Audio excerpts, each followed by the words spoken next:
Nobody's getting it. Yeah, buddy. Crazy.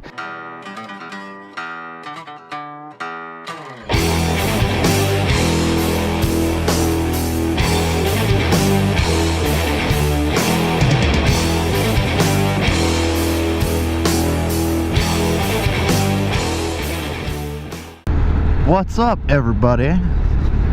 Welcome back to the channel. Oh yeah, it's a nice Sunday to go out for a little ride. But I thought today I would kind of go over some things and give my opinion about my 2018 Fat Bob. It's my first Harley, so I don't have a shitload of Harley experience going into this, but that's why this is just my own personal opinion on the matter. I saw this one come out and I thought, you know, that's a pretty badass looking bike. I'd probably ride that. And it never really occurred to me that I would actually end up buying it until a buddy of mine decided to be the most persistent fuck on the face of the planet and telling me that I needed to own a Harley. I hadn't thought about it seriously, so I decided I was going to buy one. A motorcycle again, but I was kind of torn between another dual sport and a Harley. But after thinking about it for a long time, I figured, you know, I like to ride a lot, and when I go out on long rides, I wanted something to be a little more comfortable. And so I decided I would end up buying the Cruiser, and I went and bought a Harley, and I ended up with this thing. Now, some of the things that I actually really like about this bike are obviously the power. The 114 gets it, and I mean gets it, and it's pretty dope.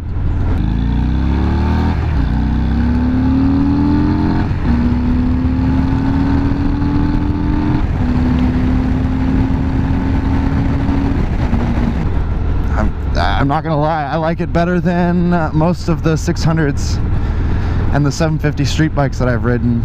You know, just the torque that you feel from this bike is just, it's pretty cool. I dig it. The other plus that I can really talk about is the suspension. The knob on the side for the preload at the back is convenient, and it's pretty sweet because you can adjust it up and down depending on what you're riding on. And I mean, it does change the way the rear shock feels.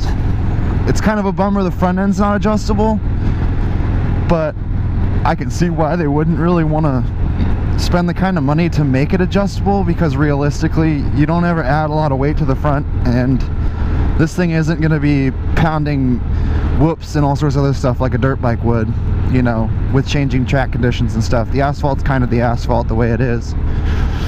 But the rear is pretty sweet because you can adjust it if you add more to it, or you're carrying a passenger, whatever it might be. It's kind of a cool feature, and I dig it.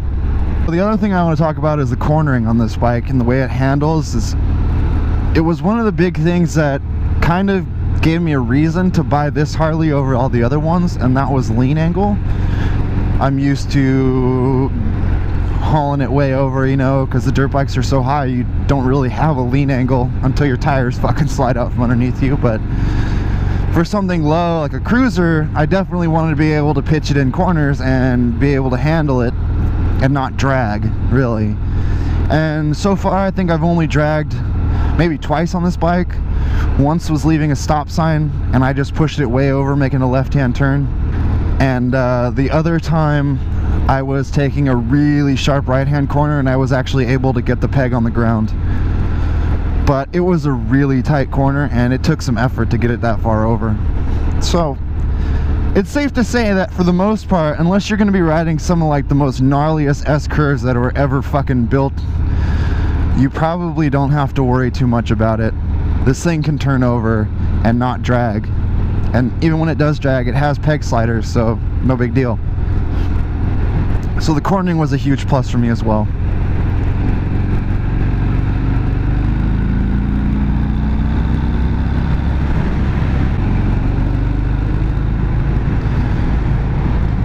The roll-on power is really nice though, and especially when you're cornering, it gives you a very planted feel. The brakes are awesome. The ABS is awesome. Didn't think I'd want it, but honestly the ABS has come in handy a couple times with the way people drive, so it's definitely worth it if you're going to buy the bike. The 114 comes with its standard, which is sweet, because then you're like paying partially for ABS and partially for a bigger motor instead of just paying for a bigger motor. Couple things I don't like about this bike that you might consider nitpicking, but I find them kind of irritating. The first thing is the speedo. You do have to look down to see the speedometer, and you find yourself doing it quite frequently because all the information is down here other than your RPM obviously, but you do have to drop your head a lot, and that is kind of irritating when you're trying to see how fast you're going when you have to look way down. It's just one of those things that kind of bothers me. The other thing that does kind of bother me is the absolute lack of wind protection in the front.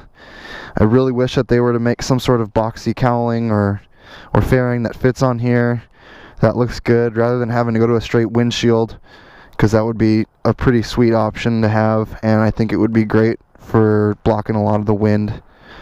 One more thing I don't really like too much about it is the factory exhaust. If they had done the cans in black, it might not look so bad, but realistically I think what they should have done is gone 2 into 1 on the exhaust and just had one muffler coming up. The second muffler underneath the passenger peg it's just a little much, I think, and they could have easily just incorporated 2 cats and a Y pipe and had one nice size muffler that fit right there. It would have looked a lot better in my opinion than having to have all the extra weight of a second muffler. The only problem that I've actually had with this bike was the clutch cable was stretched from the factory, and therefore it wasn't disengaging my clutch, so they had to warranty that out. I did have the battery die on me one time to the point where it was about 6 volts, which I didn't understand why it would be at 6 volts when it sat for 2 days. That kind of pissed me off, and I have had a couple other times where the battery has gone down just enough to the point where the bike will start, but it resets my clock in the speedo. After this riding season's over, I'll find time to get it down to the dealership and have them check to make sure the stator's doing its job. I mean, when I started, it was pumping out 14 volts on my voltmeter, so I think the stator's working well. It's just the battery itself isn't holding a charge or something else. The battery is covered for 2 years under warranty, so that's always a good thing. Everything else is also under warranty. But yeah, overall this is a really fun bike. It's pretty expensive though. They did just raise the price of the 2019s. Unfortunately, they are just going to get more and more expensive. It's quite a stunning motorcycle for what it is, but it is awfully expensive. I'd probably give this bike an 8 out of 10. It's a overall great bike. If you're really looking for something muscly that has that kind of stripped down look and you want a big V-twin cruiser, I would definitely take a look at the Fat Bob. I'm going to go ahead and wrap this one up now. If you guys liked it, go ahead and give it a thumbs up, and I'll see you guys next time.